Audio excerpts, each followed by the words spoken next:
Hello everyone, thank you for joining us wherever you are. Anggulo from Jadi PNS will be your host. This talk show is a collaboration between Jadi PNS and UNESCO Green Citizens Initiative. Now we are with Monsieur David Bourcart. He is co-founder of Riverwell from France. Hello Monsieur Bourcart, how are you? Hello, I'm fine. Thanks for inviting us. Thanks to Monsieur Bourcart. And we're also with Mrs. Mirella Gallardo Marticorena. She is Executive Director of Instituto de Montaña with Project Ancestral Technologies and Climate Change from Peru. Hello, Mrs. How are you? Hi, I'm fine. Thank you. Thank you for the invitation. Thank you, Miss you and Mrs. for joining us, and we are really excited to have you here. Thank you. And first, we are with Monsieur Bourcart. Please tell us about yourself in a few words. So my name is David Bourcart. I'm the co-founder of H2OPE, French startup, and with two associates. We have invented the river whale, which is a waste collector designed for rivers and a waste collection in rivers. Myself, I'm not coming from the environment industry or whatsoever. I'm an IT engineer in the beginning, but then we had a side project with two other friends to build something that would be beneficial for the environment. So that's the short story of how the river whale was born. Interesting. Thank you, Meshu. And why did you start working on this issue? Because we came to a point where we were only spectators of what's happening with the wastes in the oceans. And we realized that no real solution was in place to avoid plastic waste, in particular, to flow from the rivers to the oceans. And we started thinking about what could be done to stop that. And we wanted to find a simple and low-tech solution for that. And that's where we came with the idea of a passive waste collector for the rivers. Thank you, Meshu Bourcart. And then Mrs. Gallardo, please tell us about yourself in a few words. Yeah, thank you. My name is Mirella Gallardo. I am the Executive Director of Instituto de Montaña. This is an organization based in Lima, Peru, and Huaraz as well.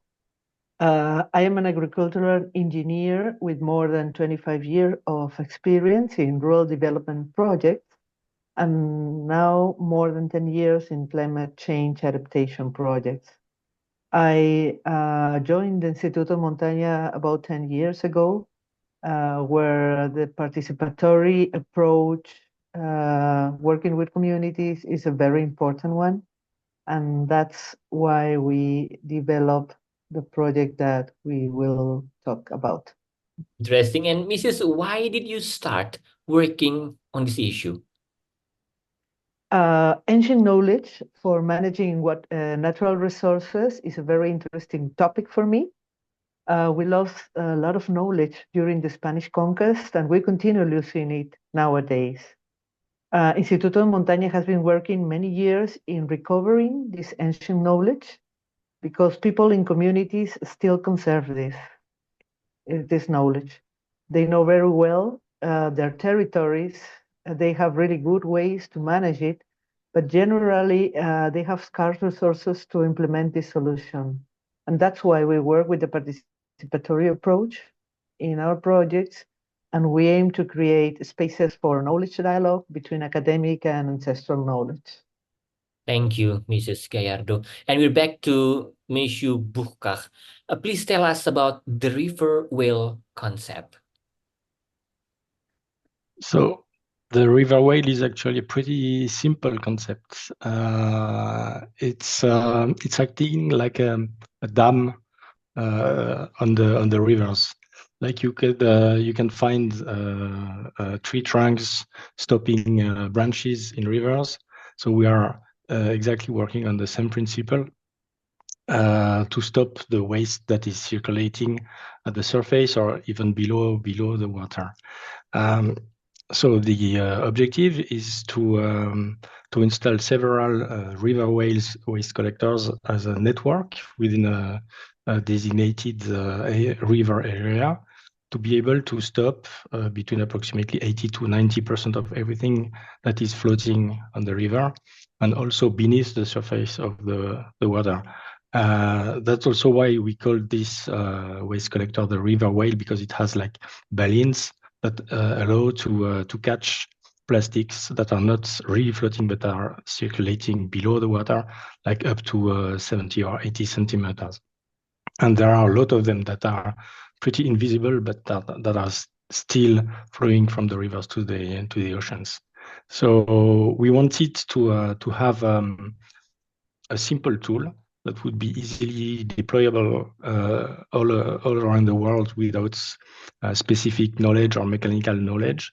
So we made it very simple and very easy to install and to maintain on purpose, so that it would not require any competence, any specific skills or heavy equipment to operate. And it's fully passive. The point is that it's not using any fuel or electricity. It's only working with the current that is bringing the waste into the collectors. And the fact that the collectors are placed in the river at strategic points allows to catch most of them. Interesting. And we are wondering, Monsieur Bourcart, how is river whale able to work without consuming energy? Exactly. It's a fully passive device. So it's anchored at the bottom of the river at fixed place. And the current will bring the waste naturally to the arms and to the balance of the device. So it's only the strength of the water, the natural flow of the water that is pushing the waste in this trap, and therefore there is no need to deviate the current or to pump anything from the water. It's only the natural flow of the water and the wind as well that will push the waste into the collector's trap. Interesting. Thank you, Monsieur Bourcart. And then we're back to Mrs. Gallardo with Project Ancestral Technologies and Climate Change. Please tell us about the ancient hydraulic system your project aimed to repair and restore, and how has it been adapted? Perhaps begin to say that in the Andes, ancient hydraulic systems were used many years ago to provide water for crops and pastures and are still viable alternatives to face climate change. Some of the systems have many years without maintenance and they continue working. Our project is located in Noria Bioscochas Landscape Reserve in Canchayo and Miraflores community in the mountains of Lima and Junin regions. Together with communities, we analyze different ecosystem-based adaptation measures to face climate change and prioritize them through a branch of criteria. And in both cases, in both communities, the restoration of ancient hydraulic system was chosen. As all dams and channels need high amount of work to be maintained that are not available in current context, and ancient technologies were adapted with modern technology. For example, plastic pipes were used following the ancient channel course in order to avoid water loss and also to invest less resources in maintenance. For example, Miraflores community is using the water to feed animals and use more pasture areas where water was previously not available. So the ecosystem-based adaptation measures have been replicated in other areas of the community, and this shows the measure effectiveness. That's the way we adapted the technology. At the moment, social contexts are not the same as before, and therefore use of modern techniques are also needed.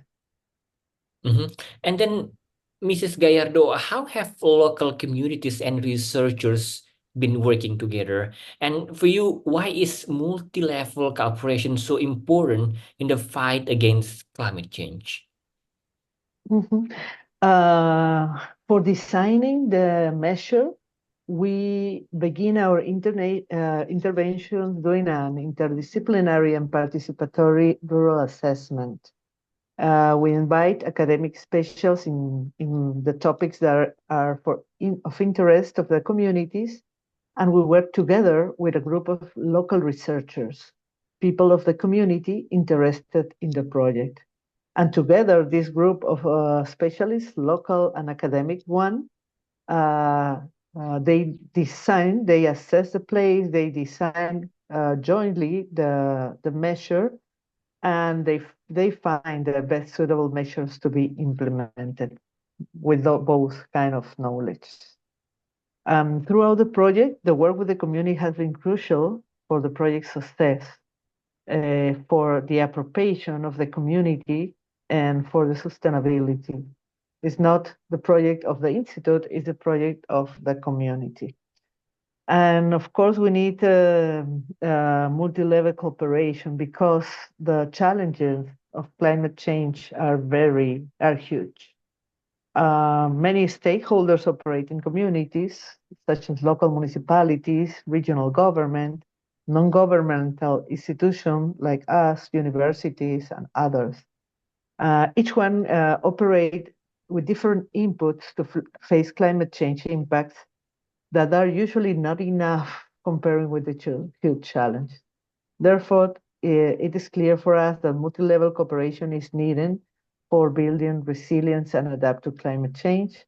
The situation is coming each time more difficult to adapt for communities to adapt. That's why. Thank you, Mrs. Gallardo. And then we're back to Monsieur Bourcart. What has been your favorite memory since launching your project? Actually, there were two. The first one is when we have built the first prototype of the river whale, which is the one you see behind me. It was a full-size wooden prototype that took us like 3 to 4 months to build, and it was really interesting to do this because we did a lot of tests in small rivers and a lot of adjustments. And finally, the best memories is when we had the opportunity to do a test in the city of Strasbourg in eastern France, in an important river, where it stood for 2 or 3 months to prove the efficiency of the solution to the city council.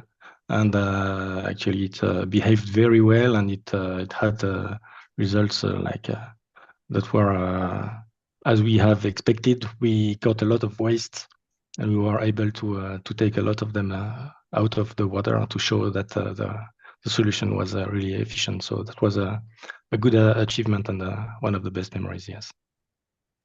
Great points, Monsieur. And how about yourself, Mrs. Gallardo? What has been your favorite memory since launching your project?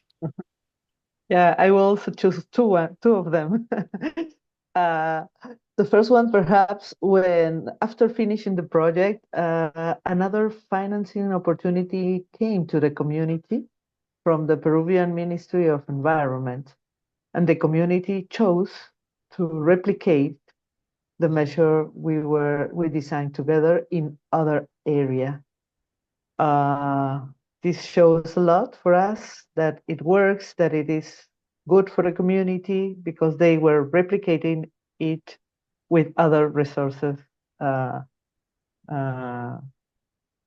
than the project ones. And on the other hand, we also had another good experience when we gained the opportunity to continue working on ancient infrastructure rehabilitation with a new project. The system is normally large and we can work part by part, but we gained this opportunity because some people found our work in one of the web pages that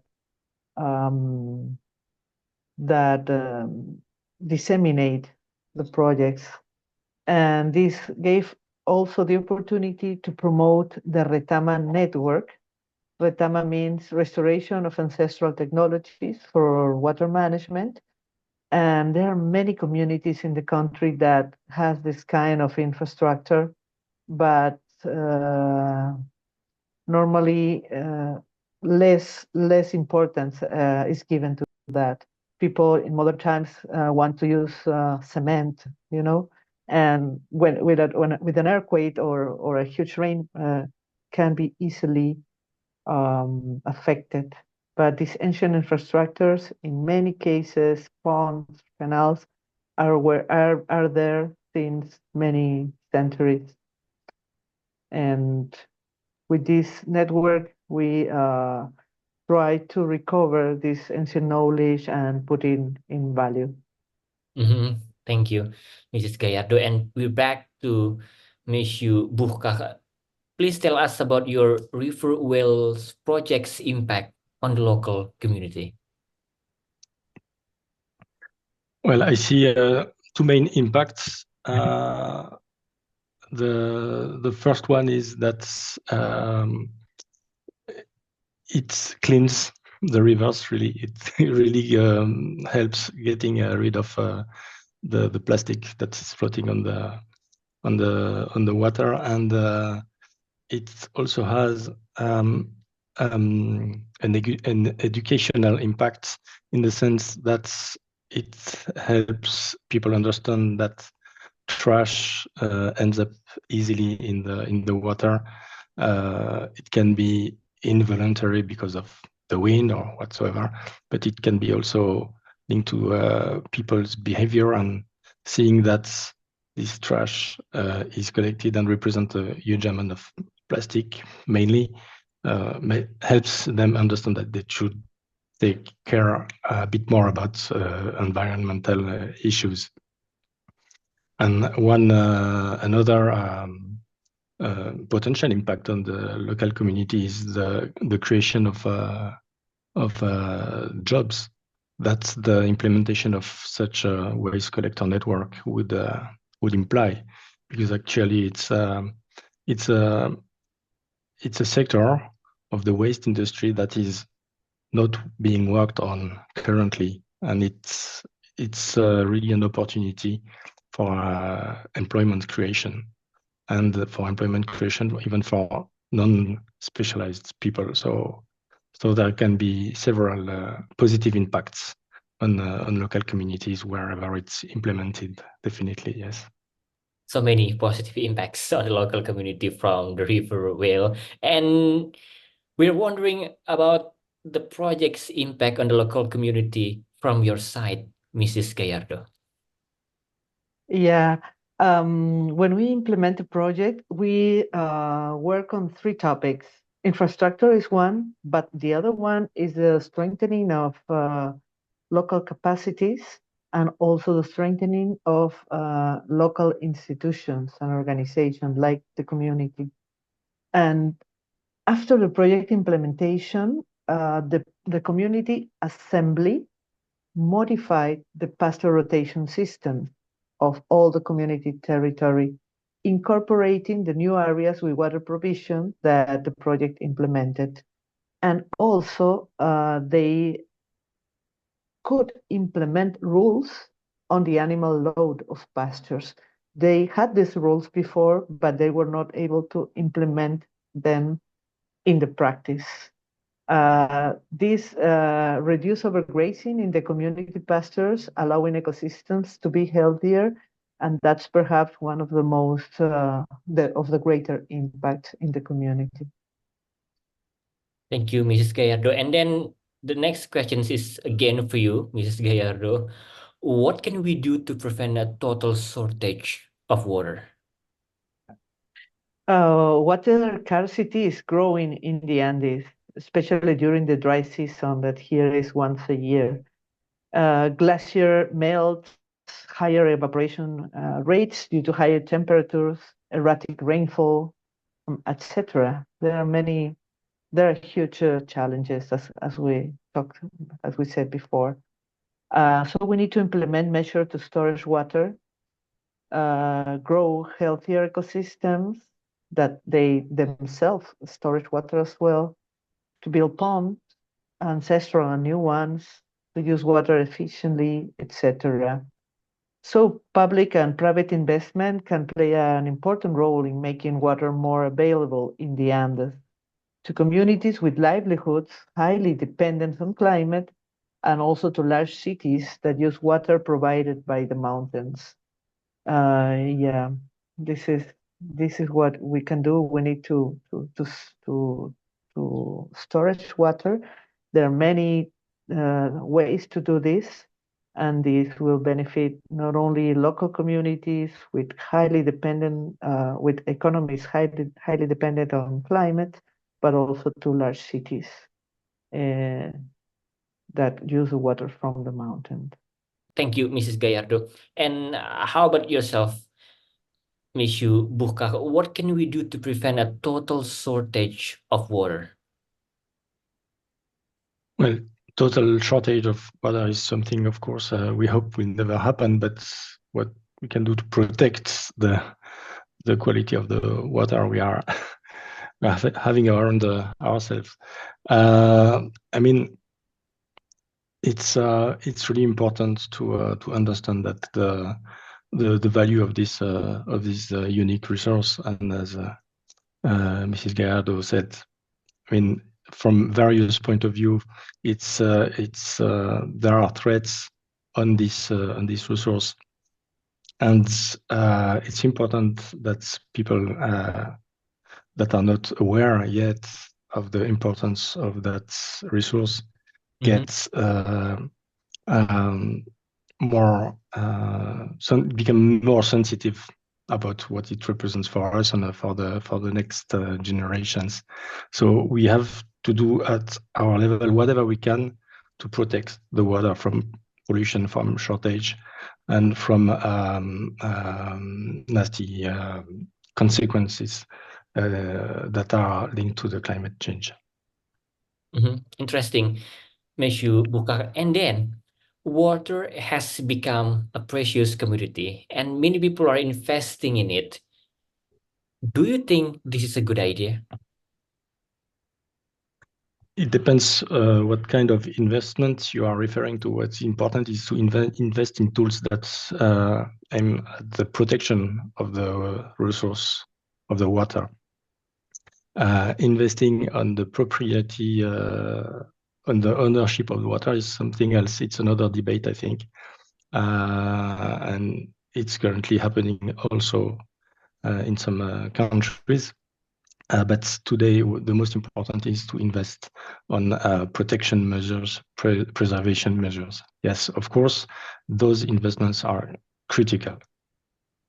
Good point. Thank you, Monsieur Bourcart. And how about yourself, Mrs. Gallardo? Water has become a precious commodity and many people are investing in it. Do you think this is a good idea? Yes, I am on the same line that Mr. David mentioned. Investing in water is not only a good idea, but a need, I think. Climate change is affecting water availability, and water is the main source for life and many economic activities.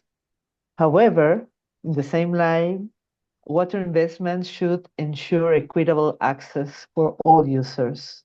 Short and long-term equitable access, generating benefits for all societies and not only for a group of persons. Great. So again, Mrs. Gallardo, why does UNESCO Green Citizens have a key role to play the fight against climate change? UNESCO Green Citizens platform can raise awareness in climate change, and this is very valuable. It can also promote youth engagement in climate action initiative activities and help to build bridges and synergies between citizens and projects. I think all projects need the support of youth and volunteers all from all over the world. And I think this is a way that UNESCO Green Cities is, or the role of UNESCO Green Citizens in this fight against climate change. Thank you. Good points, Mrs. Gallardo. And how about yourself, Monsieur Bourcart? Why does UNESCO Green Citizens have a key role to play in the fight against climate change? I would say as part of the well-established international organization that's whose voice can be heard all around the world, UNESCO Green Citizen could be a very important platform to give visibility to the topics that we are discussing today, and all the environment issues that have to be explained again to a vast majority of the population that maybe do not have a full overview of what's happening in various domains. So yes, the visibility and the support that UNESCO Green Citizens can bring to a local project is probably a very precious tool for us. Great points. Thank you so much. This is such a pleasure. Again, thank you so much. Merci, Monsieur Bourcart from Rivervale, and gracias, Mrs. Gallardo from Instituto de Montaña, for your inspiring story. Oh, Thank you. Thank you. thank you. And thank you, UNESCO Green Citizens Initiative, for this talk show collaboration. And thank you everyone for joining us. Let's collaborate to make this world into a better place. I'm Gulo from Jadi PNS. Thank you and see you again.